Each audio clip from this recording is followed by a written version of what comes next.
5 of biblical geography, only 6 weeks. And so this will be the last week for Bible reading. You should have 7 more, if you're taking it for credit, 7 more chapters in each of 3 different sections to read. So 21 more chapters to finish that up. The verse for this week, John 1:1, I believe. Is that right? In the beginning was the Word, and the Word was God, and the Word was God. That's right. So that's and I'm just picking some verses I think it's important that we know. And so there'll be, to pass the whole 12 classes or something, you know 60 verses that I think are important to know. And so today we're going to look at the geography of the gospel. So Matthew, Mark, Luke, John, the time that Jesus walked on this earth, that's what we're going to look at. So let's open with a word of prayer. Dear Heavenly Father, I thank you for this evening. Thank you that we can come and talk about you. Lord, help us to learn more about you and your word. In Jesus' name I pray, amen. And so I think this is, to me it's fun because you're not only, we can look at that now, that's, we're not only talking geography, but we get to jog our memory on different parts of the Bible and see things that help us put things together. We're going to start with Galilee. Galilee. Matthew 3:13 says, "Then cometh Jesus from Galilee to Jordan unto John to be baptized of him." So Galilee, from looking at this map, what would you say Galilee is? What type of a region, yes. So it's not a city. Galilee is not a city. You can see all these different cities that are in Galilee. So we can compare that even now to a state. Would it be accurate to say that Tucker went from Kansas to Colorado to go climb a mountain? Yeah, so that's kind of what this is. Jesus came from Galilee to Jordan to be baptized. You could also say he came from Hutchinson to Colorado. So Galilee is the region. There's a bunch of cities and towns inside of Galilee. And so Galilee is beside the Sea of Galilee. You can see all the western side of the Sea of Galilee. It is Galilee right there. And we look at these towns that are just in this map. Think of the things Jesus did. Anybody know what Jesus did in Cana? The wedding? Yeah, that's the wedding in John chapter 2 where he changed water to wine. And so look where Cana is, close to Nazareth. We're going to see Nazareth in a little bit. Megiddo. Anybody know anything about Megiddo? Sounds like the Battle of Armageddon, which is in the plain of Megiddo. And so see this valley here? That's where the Battle of Armageddon is going to be. So we see that right there. We'll talk about these towns coming up. So Galilee is a region just to the west of the Sea of Galilee. Okay, on our map here, you see up here it says Galilee, so that's where it's going to be on the map that we'll fill out. Galilee is to the west of the Sea of Galilee, right there. Now, in the Old Testament, Galilee is mentioned in 1 Kings 9:11. Now Hiram, the king of Tyre, had furnished Solomon with cedar trees and fir trees and with gold, according to all its desire. Where did he get those cedar trees? From Lebanon. Good. Okay, so Hiram gave Solomon these cedar trees, but then King Solomon gave Hiram 20 cities in the land of Galilee. So Solomon's like, hey, thank you, King Hiram. Here's 20 cities. And so he gave him 20 cities in the land of Galilee, which kind of means, you know, down here where Solomon's at, in Jerusalem, it's not that big a deal. 20 cities way up north, I'd go ahead and take them. And so we kind of get the picture that they're not that important of an area, Galilee. If Solomon's just given 20 cities away just for some timber, but Solomon gave away 20 cities in the land of Galilee. Now, where was Tyre? Is right up here. Remember, they floated down those things down to Joppa and then came this way. And so the king of Tyre and Sidon is up here in Phoenicia, which is modern day Lebanon. But we're going to look at those towns a little bit too, Tyre and Sidon. But that's pretty close to, Jesus was actually closer to Tyre and Sidon than he was to Jerusalem. If you look at how far it would take him to walk or to get there. So Galilee. Nazareth was a town in Galilee. Who lived in Nazareth? Who grew up in Nazareth? Anybody know? Jesus. And Joseph also. This is before Jesus was born. This is in the Christmas story in Luke chapter 2. Joseph also went up from Galilee out of the city of Nazareth into Judea under the city of David, which is called Bethlehem because it was the house and lineage of David. So he went from Nazareth, which is in Galilee, he went down into Judea unto Bethlehem. So Bethlehem is part of Judea. Nazareth was part of Galilee. So Joseph was from Nazareth. And then after Jesus was born, they did all the things according to the law. They actually went down to Egypt. They returned into Galilee to their own city, Nazareth. So they were here, they came down, lived there a while, went to Egypt to flee from Herod, came back and lived in Nazareth. So Nazareth is a town in Galilee. You see, it's kind of midway between the Jordan River and the Mediterranean Sea, right along this mountain range. What is this mountain right there? Now what? Mount Sinai. It's not. That's a mountain. That's not it right there. Carmel or Carmel. Okay, so Mount Carmel or Mount Carmel is right here. So Jesus wasn't very far away from that. He really wasn't very far away from the Mediterranean Sea. He was far away from Jerusalem and Bethlehem. And it's interesting because he spent most of his life up here. He came down here 3 times, I think, to Jerusalem. And so he did spend a lot of time down here in Jerusalem. And Jerusalem, it's near where he was born. You would think be a huge deal for him, but he spent most of his time around the Sea of Galilee.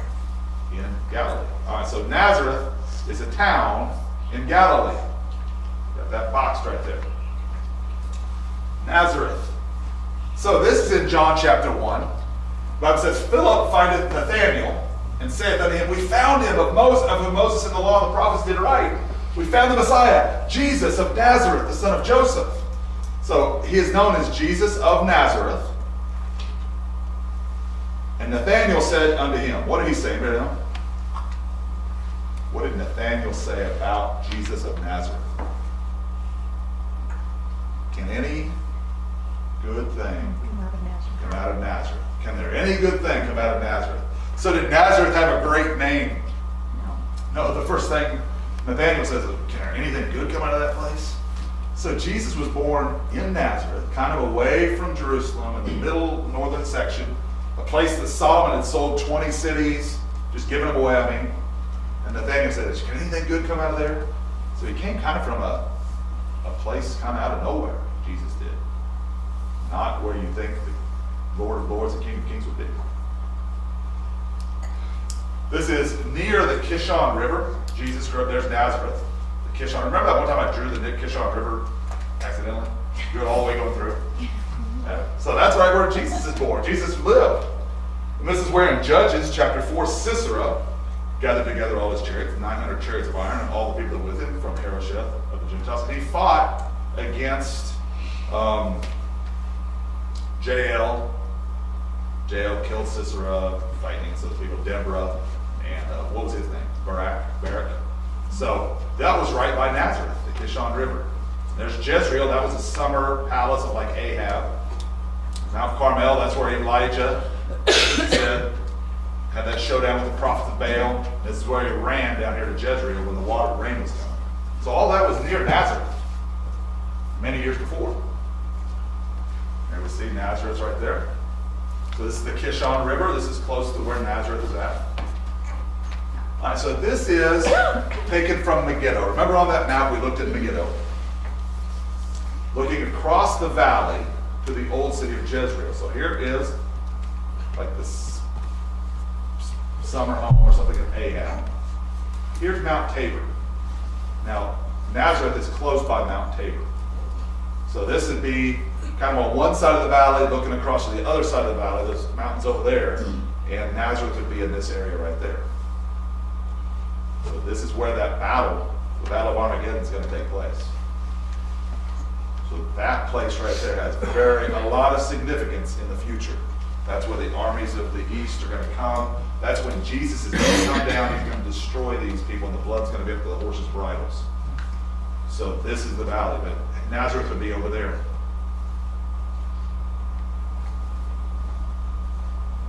So here is from Nazareth. There's a mountain near Nazareth that you can go and look at Mount Tabor.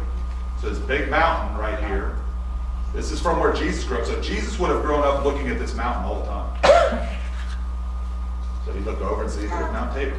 There's Mount Tabor. So you see Nazareth and Mount Tabor is right there. So Nazareth and Mount Tabor. So that's looking east towards Mount Tabor. This is from Mount Carmel. This is where Elijah stood when he went and prayed. He's had that guy go look for rain, and then there was rain coming, he ran back. So you can look across this valley, across the plain of Jezreel, this valley of Megiddo, looking a long way away, but there's Mount Tabor, and there's Nazareth would be beside it. So from where Elijah was at, you can almost see Nazareth, but you can see where it's at. It looks pretty beautiful there, doesn't it? Pretty fertile, a lot of green grass, crops. But that is here where Jesus grew up. And Jesus, when he said to Paul, when Paul was still Saul, he said, I answered, who art thou, Lord? And he said unto me, I am Jesus of Nazareth, whom thou persecutest. So even Jesus, after he was resurrected, and when he came down to Paul, he said of himself, I am Jesus of Nazareth. So I take it there's a lot of Jesuses. And the name is the same as Joshua in that time. Be like, probably if you were Dan or something. There's a lot of Dans in the world. You'd have to say, I'm Dan of Hutchinson. Or something too. Because everybody had the same names back then. So he is Jesus of Nazareth whom thou persecutest. So Jesus, even in heaven, said, I'm Jesus of Nazareth. All right, so these two things we've learned so far. The region that Jesus grew up in is called what? Galilee. The town? Nazareth. So those two places. In brown, I got the regions. In green are cities. So Nazareth in Galilee. All right. I'm going to look at some places just around the Sea of Galilee. And I just want to show the pictures of it so we can see this. So, again, the Sea of Galilee, they thought was shaped like a what? Harp, which was a Chinnereth. And so it's also be called the Sea of Chinnereth, the Lake Tiberias down here, but we call it the Sea of Galilee. So we're going to look at the Sermon on the Mount. This is where they think the Sermon on the Mount took place. The Bible says that Jesus was on a mountain near the sea. It's the Sea of Galilee. And so this right here would be a place that he could speak to a lot of people. I think I read somewhere that the Pope wanted to bring people to come listen to him, and they had room for like 1 million people, they thought, in this same place where the Sermon on the Mount would be. So they thought it was a place where a lot of people could show up here. All right? This is just a view of what it could have been. This could be the place.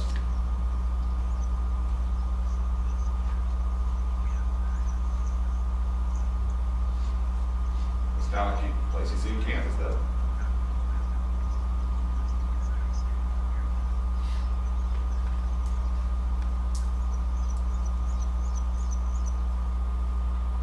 So you can see from up on that mountain, you can see the lake.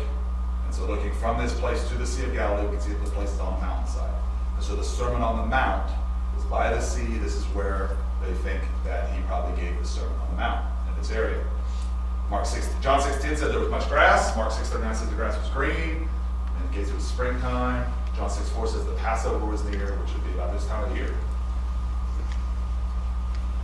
The parable of the sower,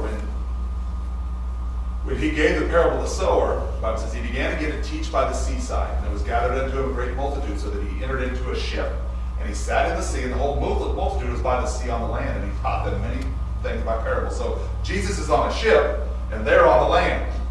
You can see this right here, a likely place for the teaching right here. That's water right here. We can zoom in a little bit.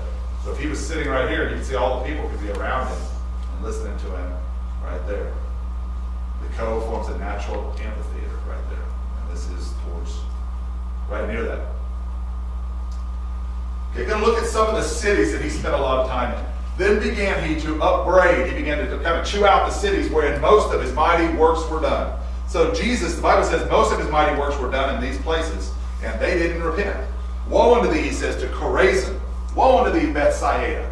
For if the mighty works which were done in you had been done in Tyre and Sidon, they would have repented long ago in sackcloth and ashes. But I say unto you, it shall be more tolerable for Tyre and Sidon at this day of judgment than for you. And thou, Capernaum, which art highly exalted unto heaven, shall be brought down to hell. For if the mighty works which have been done in thee had been done in Sodom, it would have remained unto this day. And so these cities that he did most of his works were Chorazin, Bethsaida, and Capernaum. And we're only going to look at Capernaum here, but you can see that right around the Sea of Galilee, Capernaum, Chorazin, Bethsaida. To get to Bethsaida, you have to go over what? The Jordan River. Because the Jordan flows into the Sea of Galilee and it flows out of the Sea of Galilee. So Capernaum and Chorazin were on the west of the Jordan River, Bethsaida on the east. But the Bible says this is where most of his mighty works were done, right around the Sea of Galilee. To these three cities, Chorazin, Bethsaida, and Capernaum. He said, hey, if Tyre would have heard this stuff, they would have repented. If Sidon would have heard it, they would have repented. Tyre and Sidon, we've learned those cities before. It's where Hiram, king of Tyre, was at that Solomon used his lumber. So there's Capernaum. Remember what Pastor Wayne preached on Capernaum? Anybody remember that? Yeah. Like Duck, probably about a year ago or something, he was preaching on Capernaum. What did he call Capernaum? He said Capernaum. So you hear different people pronounce it differently. I pronounce it Capernaum. He would say Capernaum. So, but Pastor Wayne preached on that. There's Chorazin and there's Bethsaida. So here's the ruins of Chorazin right now. This is the synagogue where Jesus preached. So this is the actual place that Jesus would have been in this synagogue.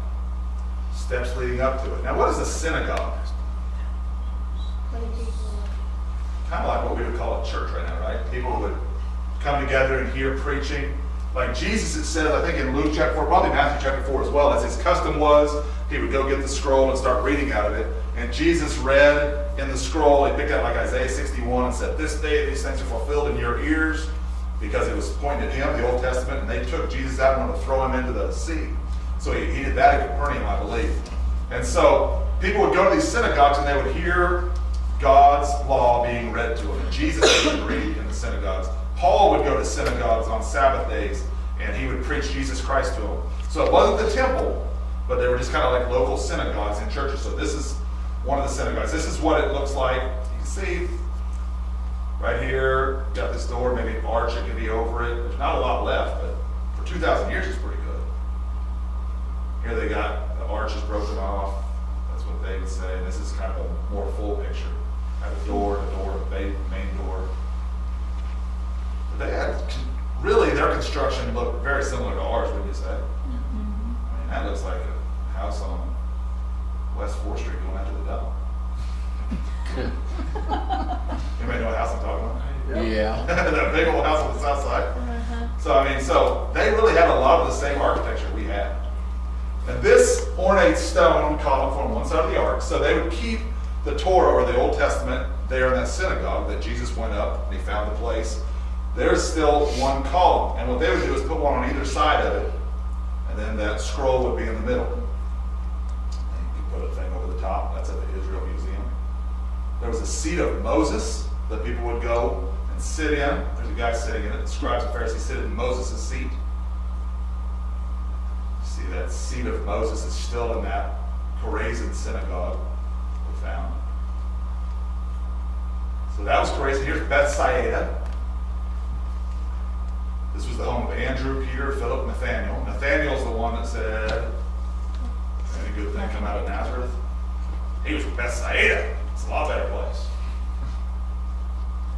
4-chambered gate. There's a street still there. I mean, some of our hut streets that are brick, they're getting pretty rough. About like that. So that's pretty good for 2,000 years. It had city walls they through there. What do you think that is? A Baal. That's a bull kind of guy with a sword. Baal, the bulldog, wearing a sword. That was found in Bethsaida. Yeah, so there's what they would do is kind of come up and offer. They found all these things in Bethsaida, different gods and goddesses. Here's like what a house would look like, a fisherman's house, a winemaker's house. It's in 1890, and that's today. They excavated more and more, and they found all these walls. And you can see all the stem wall kind of. Isn't that what you call that, Eddie? Pretty good. If you're working the last 2,000 years and they dig you up, no, dig up your work, not you. Might have to come back and check. Yeah, maybe. But look at that, pretty straight, still up there. It's a pretty good stem wall. Capernaum was where Peter lived with his wife and mother-in-law, and they think this is Peter's house. The thing about what I'm finding about this Holy Land is they find all these places that they say are the sites, and then the Catholic Church usually builds a church over it. They call it the Church of the so-and-so, the Church of Peter's mother-in-law thing. But, so actually above this right here, this is what the site looks like now, but this is a church up here. Okay, a Byzantine church was built over it. This is a house in Capernaum. It just kind of looks like when, remember Jesus when they lowered the guy to Jesus through the roof? Flat roof speed through that. They had a beautiful synagogue. This one isn't that one, but this one is built on the ruins of one that Jesus preached in. Looks like Eddie and Judy's new house. That gives me an idea. There you go. It's good. Greco-Roman architecture. All right, Capernaum. This is on the Sea of Galilee. But John's starting to wet his lips now. They had a fine harbor for the fishing fleet. Look at that. That's what they think it would have been. The water's actually up higher now than it was in Jesus' day, as we'll see. And all these cities that we're looking at were located in beautiful places, lovely views of the Sea of Galilee, but there's no cities there now. You'd think that'd be a good place to build a town, wouldn't you? Like Table Rock, people are building all around that place. But here, these aren't rebuilt. And I don't know why. It's pretty beautiful around the Sea of Galilee. All right, so the only new one we learned right there was this town, because I think it's the most important, rather than Chorazin and Bethsaida. What was this down here? Capernaum. Capernaum. And right here, Jesus, the area he grew up in, the region was Galilee, and the city? Nazareth. Yep. Yes. So you're saying that, so there's not like houses of people that live along that lake now? Yeah. Do you think it's because, like, they think it's sacred, or it's just, Probably know what's coming. Yeah, I don't know. But you look at that and there's nobody there. I mean, I imagine there's some people somewhere around the lake, but Right. in these pictures, he's saying, this guy that went there and took all these pictures Sure. is saying that there's nothing there now. Even though it looks like a great place to have town. All right, so that place is Nazareth. Nazareth, Galilee, Capernaum, Tyre, Sidon. All right. Next thing we're going to look at, Decapolis. All right. So etymology is kind of knowing where words come from, and you can put together words and figure out what this means. What does Decapolis mean? What does dec mean? 10. So it's something with 10. What's an apolis or opolis? City. So Decapolis would mean 10 cities. So it's the place of the 10 cities. In the Bible it's mentioned, it says that there followed him great multitudes from people from Galilee and from Decapolis and from Jerusalem and Judea and from beyond Jordan. So people from Galilee and Decapolis followed Jesus. And he departed and began to publish in Decapolis how great things Jesus had done for him. And all men did marvel. This is the demon-possessed man from the Gadarenes, or the Gergesenes it's called. And Jesus said, hey, you can't come back with me. I want you to go and tell the people, what happened. And so he departed and began to publish in Decapolis about Jesus. Mark 7:31. And again, departing from the coast of Tyre and Sidon, he came unto the Sea of Galilee through the midst of the coast of Decapolis. So Jesus went into Decapolis then as well. So we had followers from Decapolis, the demon-possessed man went back to Decapolis, and Jesus went through the midst of the coast of Decapolis. So here is Decapolis, the region of the 10 towns. That's what we figured it meant. So 10 towns, Decapolis. And it had this name during kind of the Roman period, which Jesus lived under the Roman Empire. And here are the 10 towns. Damascus is counted as one, way up there. Damascus is in what region? What nation? Syria.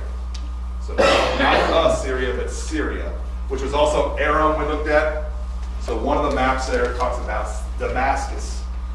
Okay, so Damascus was one of them. Kanatha, Dian, Raphana, these we don't really know. One of these was actually on the west side of the Jordan River, Scythopolis, and then this town, Philadelphia. City of brotherly love is there. So those are the towns, that's the region of Decapolis. So Jesus spent some time over here on the east side of the Jordan River. Now, What other place, what would you call this up here east of the Jordan River? Back in the Old Testament, can you think back who was in that area or what that area is called?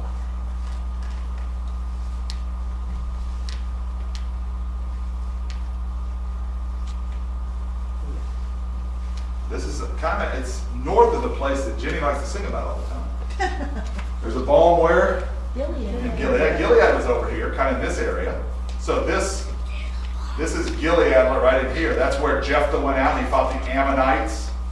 So like the Ammonites were in this area. Syria was up here. So the king of Syria is in that area that the capital is in. So Jesus didn't spend all his time just in Israel.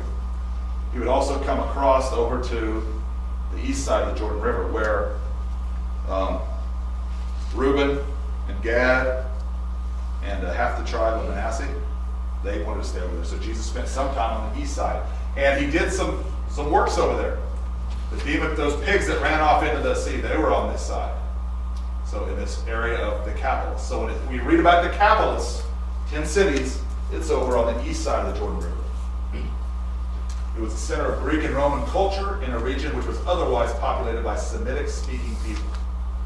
What does Semitic-speaking mean? What's an anti-Semite? Against the Jews. So Semitic means it's Hebrew. Hebrew-speaking people that come from the Jews, like Samaritans and Jews and those kind of things. And it comes from the word Shem. Anti-Shemitic, or this is Shemitic people, and Shem is who? The son of man. The son of Noah. So that goes all the way back. When we talk about anti-Semites or Semitic-speaking people, that goes back to Noah. And so these weren't those people. This was kind of, the Decapolis was more Greek and Roman. So they were kind of foreigners living down in that area. Jesus spent some time over there. You can see that looks kind of like a Roman Colosseum, doesn't it? But that's down there in like present-day Jordan. Where it's at. So Decapolis. Decapolis is right there. We already talked about this, but Samaria. Did Jesus ever go to Samaria? Yep. Let's talk about the history of Samaria. And he bought the hill Samaria of Shemer for 2 talents of silver, and he built on the hill and called the name of the city which he built after the name of Shemer, owner of the hill, Samaria. Who bought the hill? That's the question. Who? No. Who bought the hill from Shemer and called it Samaria? He's a king.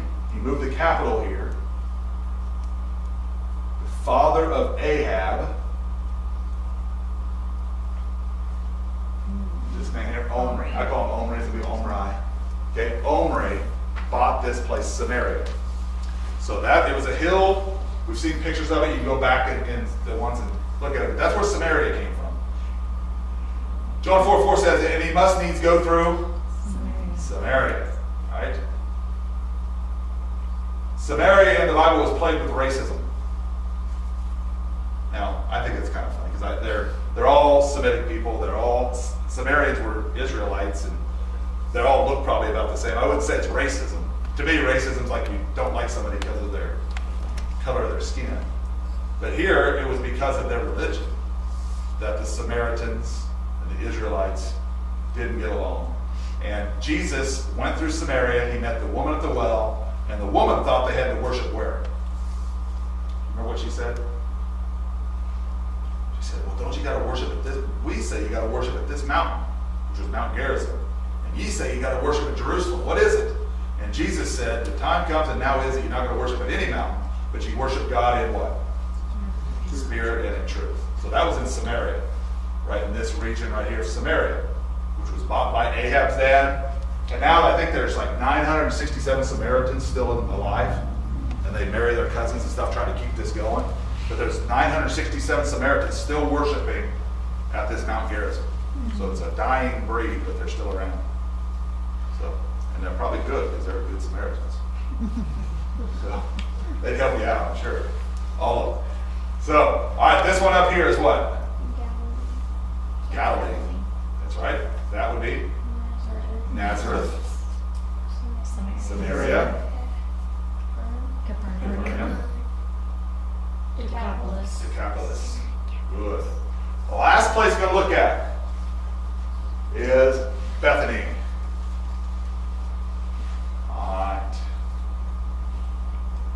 Now a certain man was sick named Lazarus of Bethany, the town of Mary and her sister Martha. So Mary, Martha, and Lazarus were from Bethany. That's a beautiful name, Bethany is. So, have you looked up the history of Bethany before? Not really. We're not going to go in depth on Bethany today, but this is where Lazarus was from, that Jesus raised from the dead.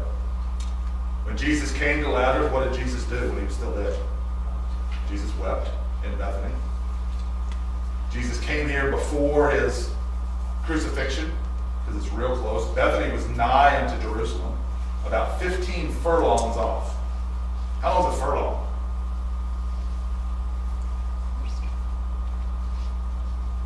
If we had any horse people, they ought to know furlongs.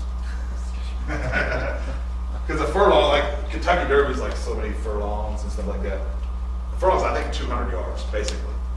So 15 furlongs would be 3,000 yards, which is about 2 miles. So a little under 2 miles. So Bethany's less than 2 miles from Jerusalem. And so it was close. 2 miles you can walk in 20-minute mile, 40 minutes, walking slow. If you're John, you get there in 19. John used to be a national long distance runner. So this kind of stuff. So there is Bethany. And Bethany's near the Mount of Olives. What's special about the Mount of Olives? Jesus prayed to go there. Yep. And Jesus ascended into heaven from there. And the angels said, hey, why are you standing there gazing into heaven? You know, just like you saw him go, he's going to come right back. So we believe he's going to come back to that area, Mount of Olives. And so it's a very special place. That's by Bethany, which is near Jerusalem. And it's along this road that kind of winds to go to Jericho. So there is Bethany. This says St. Lazarus' tomb. So you can go walk in and supposedly see the tomb where Lazarus is at. See, they walk in and I don't know if they know that's it, but that's what they say is Lazarus' tomb. Magdala. Anything in the Bible about Magdala other than this? Came to the coast of Magdala. There's a lady that had that in her name. Mary Magdalene. This is where Mary Magdalene was from. They had a harbor. They've had a large synagogue. Christ would have preached here. It said if Jesus went about all Galilee teaching in their synagogue, so he most likely would have preached here. But Mary Magdalene was from right there, which is right by the Sea of Galilee, which is right in this area that Jesus was always at. Mosaic floors with a fishing boat, sail, and 3 oars. That's pretty good stonework. Eddie, you approve? Yep. Okay. Pretty good their tile work. They found a carved stone with the menorah on it. 1, 2, 3, 4, 5, 6, 7 little candlestick things. And this was done in the 1st century while the temple was still there. So this would have been, they would have actually seen the menorah in Herod's temple. So that's what it looked like. Now we're getting to John's thing here, fishing. Because fishing is a big deal for Jesus around the Sea of Galilee. The people, the disciples, they were fishers of fish, and then Jesus said he'll make them fishers of men. So fishing. Saw 2 ships standing by the lake. The fishermen were gone out of them and were washing their nets. It's a major industry. Okay, this guy, the water level dropped in the 1980s. And Mendel Nunn found the ruins of 16 harbors. So you got him around here. So he went around. When the water level's down, you can see a lot more stuff. And so he built a museum here. And so the water level normally would be up here, but now when it's down, you can see these things. And you can tell they're huge, heavy stones arranged like harbors. You see these things in Cheney Lake where people put them together and make, these things. You can tell it's man-made, but the water depths, you can see it. Can't see that one so good.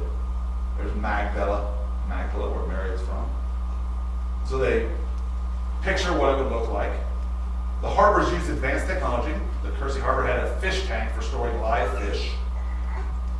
It was fed with fresh water from a small aqueduct. They were not available until modern times, so the 50s. and covered this boat under the mud at Magdala, where Mary Magdalene was from. So they found this boat, 27 feet long, 7.5 feet wide, 14 or 15 people, a mast and sail, and 2 large oars. Man. Tucker, how long's the boat you go skiing on?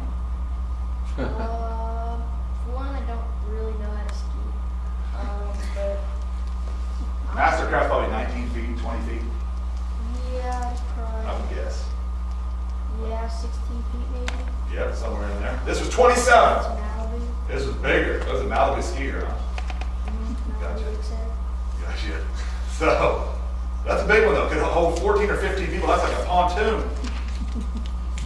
But this was a boat that they had. So this was what they figured they boats looked like in Jesus' day. That's a pretty nice little boat. This is what the Arabs had in a painting in 1880, or a picture might be, I don't know, in 1880. So I'd rather, Jesus' day, they all should have had better boats. There's sardine fishermen in 1925. I'll take Jesus' boat. But Jesus had said that one of them, when he was going to sleep, didn't he go down underneath? It's like, it's not like a little boat like, you know, like these guys got. You can't go underneath that, you know? So these are the boats like he would have had. They undercovered this 27 feet long and stuff, so they had good fishing boats. There's Tiberias Harbor. But 3 types of fish: the barbel, tilapia, and sardine. There's a guy with a catch of Benny. I think that's what he calls a barbel. John? Approve? That's a good catch. Yeah. So there he is at Tiberias. There's tilapia. What they call it, St. Peter's fish. It's called the musht, which means in Arabic, because it has a long dorsal fin. What's that look like to you, John? It's like a panfish. They think crappie. Little bluegill or something. Do we have fish that look like that over here? Similar, it's not quite. Got the long dorsal fin. So you think that's different, the long dorsal fin? Yeah. So that's why they call it musht. Makes sense. Got long dorsal fin, call it musht. Right? It can grow to 40 centimeters, which is 1.3 feet. So you're looking at 18 inches, 16, 15 inches, and 3.3 pounds. Is that a keeper, John? Yeah. 15-inch fish is 3 pounds. That Yeah, good? that'd be really wide. Yeah, it is. So, and these are pretty wide fish, so pretty big. It's usually about hand size and make a nice meal. Does that look good, John? Yeah.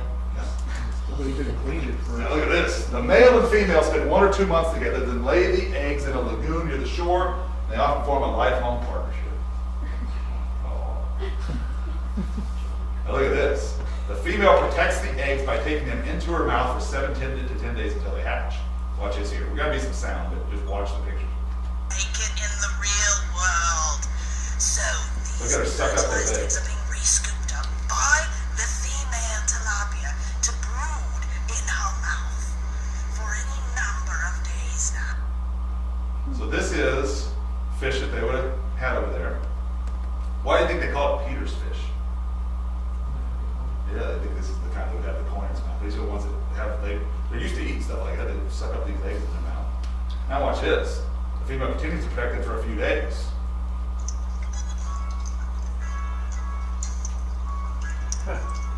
Fish are in its mouth. Suppose they'll flee back into her mouth.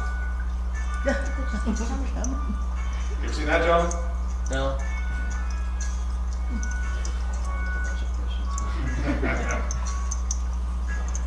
So these are some fish that are found over there. Okay, it means a nurse fish, an amnon, nurse fish. Then a sardine, small fish, only a few inches long. Think of the fish that Jesus used to feed the 5,000. There's a lab there which had barely 5 barley loaves and 2 small fishes. The sardine industry was centered in Magdala. Net fishing. You ever fish with a net, John? Yep. Have you? Yeah. Yeah, I use Throw net.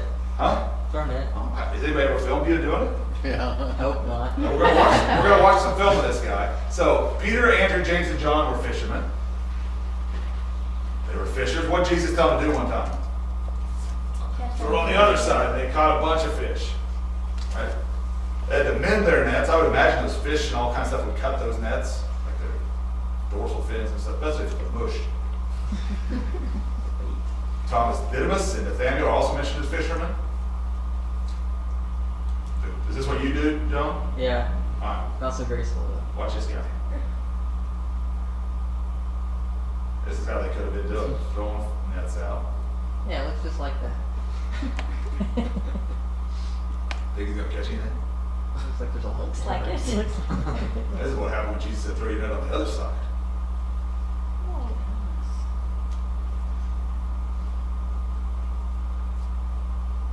We just. Remember when Jesus, after he arose, they came and Peter ran out, says like naked to him or something, and they came with the fish. How many fish did they have? 153 or something like that. I think you might say it up here. You can see these. You can catch a lot of fish with a net. That's what you should do, John. 10 minutes, catch about 100 fish. That's why it's illegal. That's illegal in Kansas? You can only catch little bitty ones. Like little fake fish. You have to put the big ones back. That's a pretty good catch. The net. It's got fish and they would be doing. Okay, 153. John, Peter drew the net to land full of great fish. 153.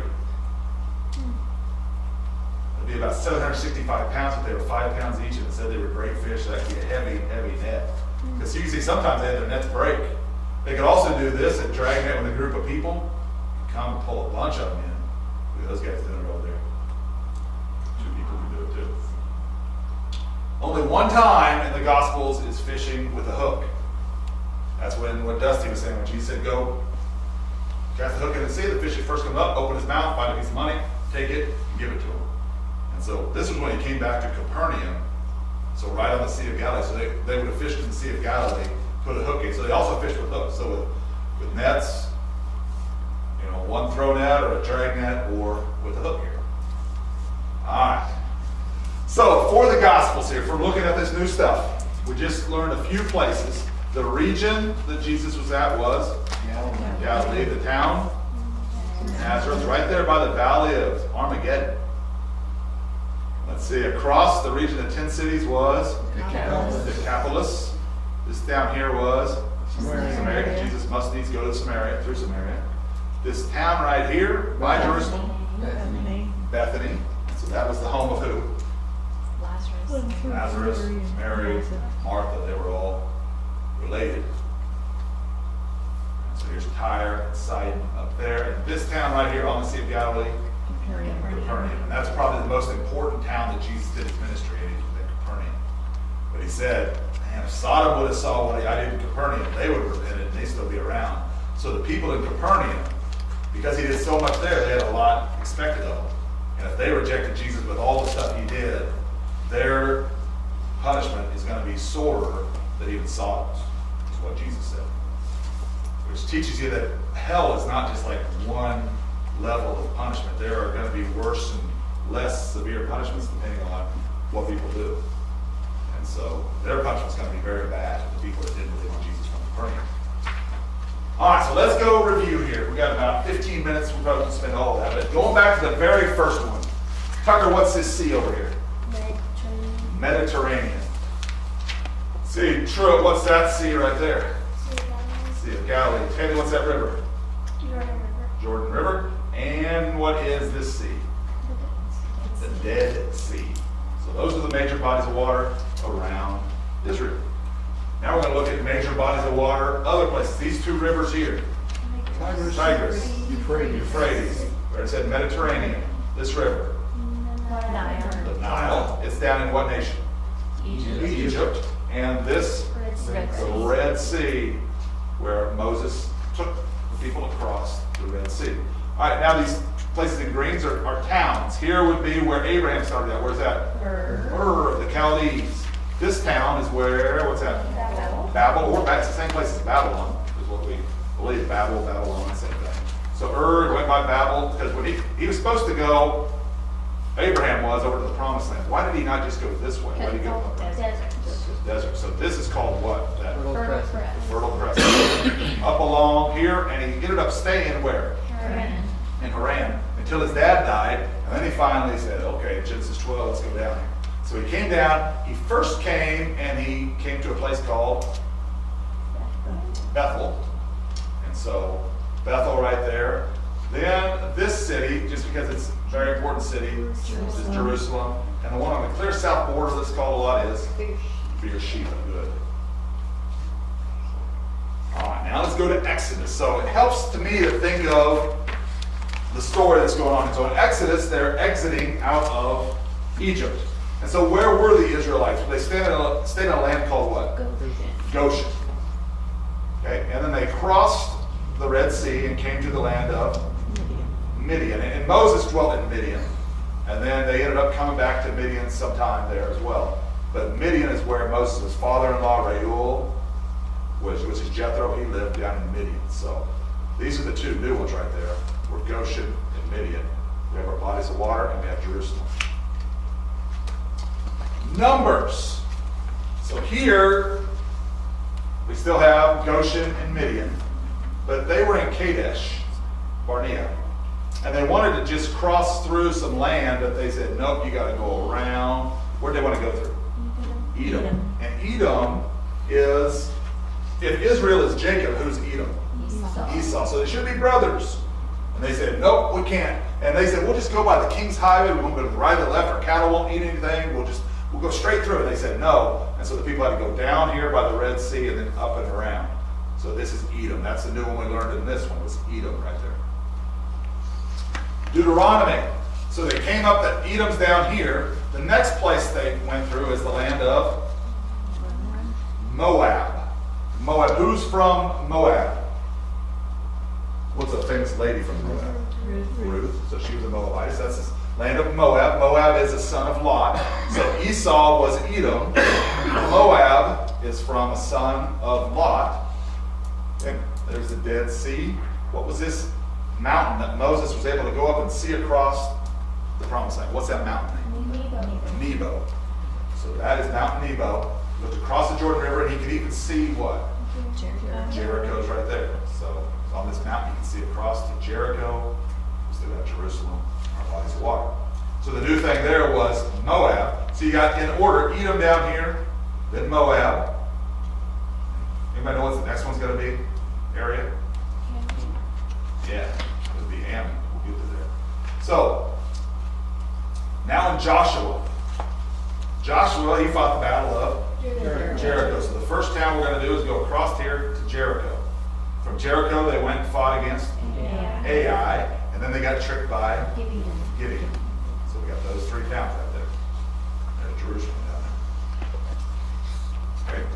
there. Okay. In Judges, we know about Jephthah. Jephthah was a Gileadite. So there's the land of Gilead. And they fought against, whose land was this over here? Or who was in the land before? Ammon. So he fought against the Ammonites. So Jephthah went out, and they said, hey, come back, Jephthah. You got to help us fight against the Ammonites. So that's Ammon. So Gilead and Ammon. Samson went down and he fought against who? The Philistines. So this is Philistia. They were the people of the sea right there. So that's the new one there is the Philistines. Philistia. That would be Jerusalem right there. So the Philistines is what we learned from Samson, where they're at. Ruth was a Moabitess. So first Naomi went from where over Moab? What's that town south of Jerusalem? Bethlehem. So Naomi and her husband went, because there was a famine, they went over to Moab, and their sons married two daughters, Ruth and Oprah. Yep. Orpah. And then Naomi's husband died, Ruth's husband died, Orpah's husband died. Who went back with Naomi? Ruth. So Ruth went back. And so that's what this arrow is. They went there, came back, and when they came back, Naomi had Ruth with her. She said, your God will be my God, your people my people. And she married who? Boaz. And not very long down the line, along comes who? David. And so King David comes from Ruth, who was a Moabitess. So the new one there is Bethlehem. Bethlehem is south of Jerusalem. So, and all these were just kind of adding to it. All right, Saul. This is when Saul was good. You know, these people of Jabesh Gilead, they said help because they want to put out their eyes or something. And so they needed help. And so Saul said, let's meet in Bezek and we'll come and fight. So Saul went from Gibeah, this is Saul's hometown, to Bezek, fought against them, came back, and the people made him king right here at a place called Gilgal. Yep, so Gilgal. And that's where first Joshua went across and they circumcised people and kept Passover. Then they fought the Battle of Jericho. So Gilgal is right there. It's one of the last places that Elijah was at Gilgal before he went across the river and then was taken up to heaven. So there is Gilgal. There's Jerusalem. Just to make sure we're paying attention, what's that up there? Sea Galilee. Sea of Galilee. There we go. Good. What town would be about right there? Nazareth. Nazareth. Good. Remember when David wanted to number the people? And so he sent out Joab to go number people. Joab would rather be killing people, not numbering people. But so he was counting things. And so he started over here from Jerusalem, went to Aurora, and went all the way up. Went all the way to this northern city called Dan. So Dan is the very northern city. Then at that time, during David's kingdom, Tyre and Sidon were part of his kingdom. So they went around and counted Tyre and Sidon. And he came down here to the southernmost part, which was Beersheba. So the two new ones, well, four new ones, Dan, Beersheba, Tyre, and Sidon. All right. First Kings, we're looking at the account of Elijah, Ahab, Jezebel. So the capital city was this place called what? Ahab's dad bought the hill. Samaria. So Samaria is right here. It's the first time we learned Samaria. So from the Jabbok River kind of straight over. Okay, but Ahab and Elijah met up here to prove who was God. What's that place called? Mount Carmel. And then when they saw the rain coming, we see Elijah running. He ran down to Jezreel. Sometimes this is called the Valley of Jezreel, Valley of Armageddon.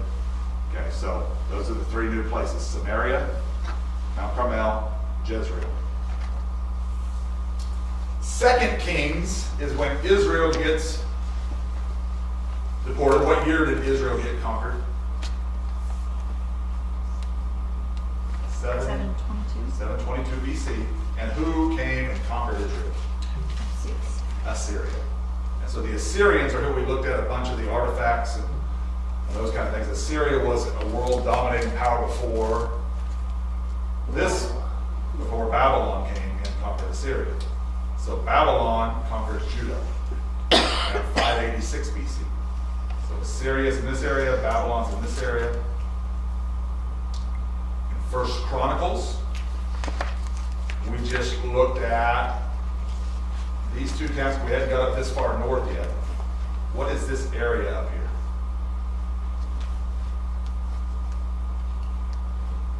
That area. It's Syria, or Aram. So if you see Aram, that's Syria. So this is Syria, and the capital of Syria was Damascus. So we just used First Chronicles so we could get some of these farther north towns. And Damascus, we've talked about today, was part of what? The 10 cities, which is called Decapolis. So Damascus was actually part of the Decapolis. So Damascus is still with us today. This is Second Chronicles when they were building the temple. Solomon asked for some cedar to come out of the mountains of Lebanon, and Hiram, the king of Tyre, sent it. So there's Tyre.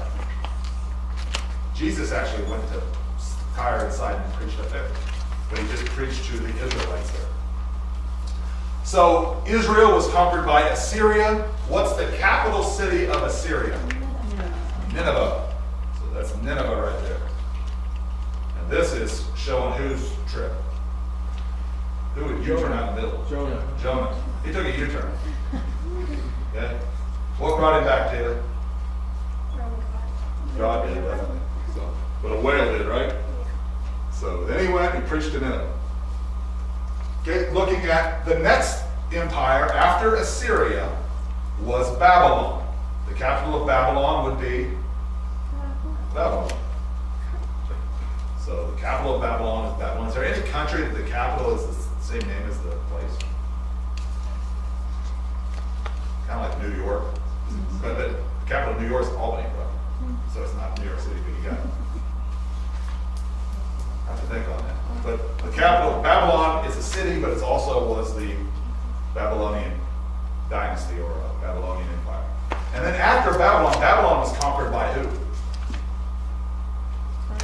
Persia, the Medo-Persian Empire. And the one in the Bible talked about was the palace that was found where? Over here. Shushan, the palace. You'll see it as Susa or Shushan. So that's the city we learned, because that's the one in the Bible that talks about for Persia was Shushan, the palace. That's where Esther was at. Pretty far away from home over here. That's where they want to be, and they're all the way over here. And then today, the Gospels. All right, the things we learned, the region Jesus grew up in, Galilee, the city, Nazareth. Let's see, a town he was in the most, probably. Capernaum. This region over here, the Decapolis, and that is. Thus these go to Samaria. Right before he died, he was in what town? Bethany. All right. Full information.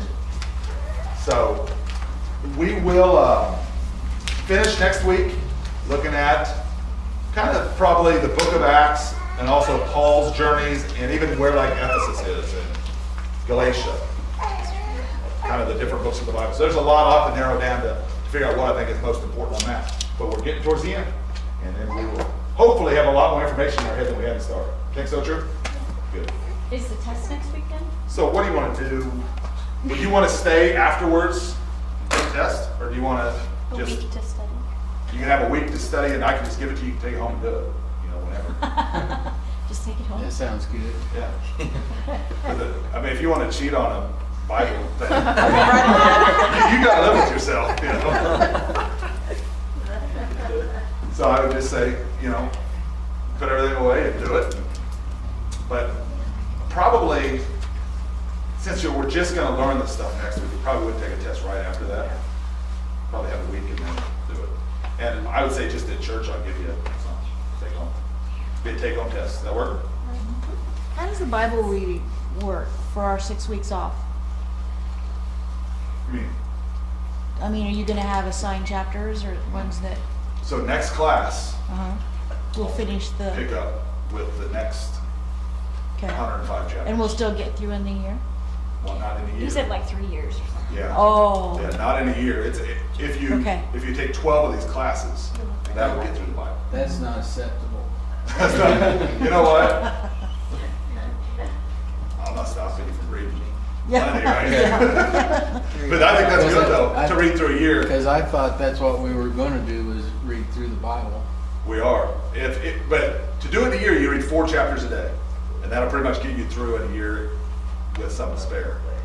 But this is designed so after 12 classes, to get like a certificate, you would have read through the whole Bible just for this class, which is on top of your daily Bible reading and normal Bible reading. So don't stop reading the Bible just because we're not in class. What's the next series on? I don't know. Oh. Do you know when it's going to start? I'm just trying to get through this one. So, but I kind of designed it so it would be when I kind of get it ready for the next one, then we'll announce that. But I don't know the exact dates yet. Probably not like when the baby's born or football. Yeah, so I don't know. That's coming up. Pray we can get it in the summer or something. So, Okay. all right. Well, Tucker, would you just pray and close us up? Yeah. Dear God, I pray, thank you so much that we could come here and get taught by Mr. Smith. And I pray that you pound it into our heads and help us remember. In Jesus' name, amen. Amen. Amen.